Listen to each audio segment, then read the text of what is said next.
तो असुरता की परिभाषा यही है। नारद जी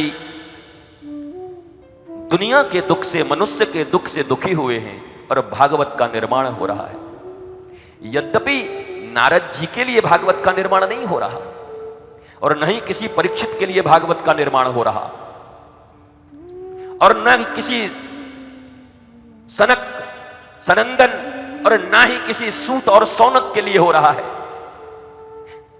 भागवत तो श्रीमन नारायण के मुख से निकला हुआ। ब्रह्मा जी ने जब कहा कि इतनी बड़ी सृष्टि मैं करूंगा, कहीं मैं ही मोह में न पड़ जाऊं, तो मुझे तो कुछ दवाई दे के भेजो, रसायन दो, कुछ तो रसायन चाहिए मुझे, नहीं तो हम अपनी सृष्टि के मोह में पड़ जाएंगे। तो भगवत सृष्टि का प्रारंभ हुआ और भगवान ने ब्रह्मा जी को कहा कि मैं आपको रसायन दे देता हूं। राम रसायन तुम्हारे पासा, सदा रहो रघुपति के दासा। ये रसायन ऐसा है कि तुमको रोग होने ही नहीं देगा, चिंता मत करो। और ब्रह्मा जी ने इसे प्राप्त किया। यद्यपि इसी भागवत में आया है कि ब्रह्मा जी सरस्वती जी के ऊपर विमोहित हो गए।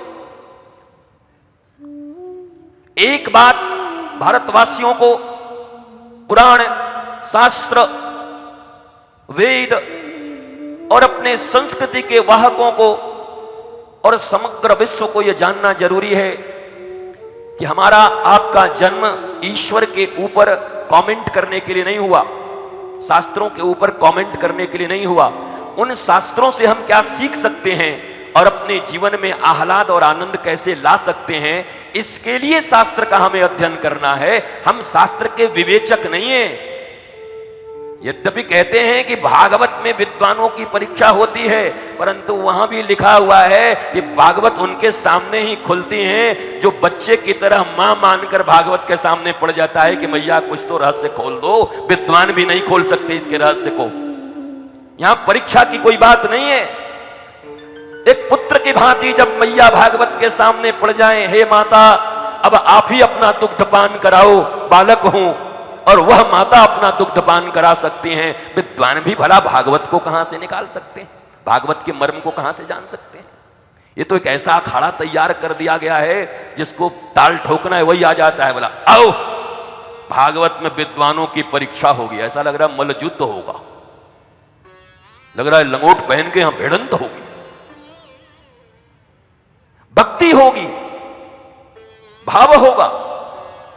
महाराष्ट्र में संत एकनाथ हैं, बड़े बड़े विद्वान उनके साथ रहते हैं। जब जीवन का अंतिम क्षण आया तो संत एकनाथ ने कहा कि मुझे जो सबसे बड़ा पुस्तक ग्रंथ लिखना था वो ग्रंथ कौन लिखेगा, थोड़ी चिंता हो गई है। बड़े बड़े विद्वान आकर के अचला धोती पहन के खड़े हो गए, हमारा ही नंबर आएगा, हम ही तो करेंगे। जो वहां एक बालक वर्षों से जूठा मांझता था जिसका नाम पुरन पोला था, जो केवल पुरन पूली खाने में बहुत ज्यादा भाव रखता था, अचानक संत एकनाथ जी ने बुलाया, कहा हमारे इस महान ग्रंथ को लिखने वाला ये पुरन पोला जो बर्तन मांझता है ये लिखेगा। और उन्होंने उस ग्रंथ को लिख दिया और आज महाराष्ट्र और पूरे भारत में उसके अभंग गाए जा रहे हैं। कहां गई विद्वता? भगवान की भक्ति, भगवान का अनुग्रह और गुरु के अनुग्रह से ही सब संभव है।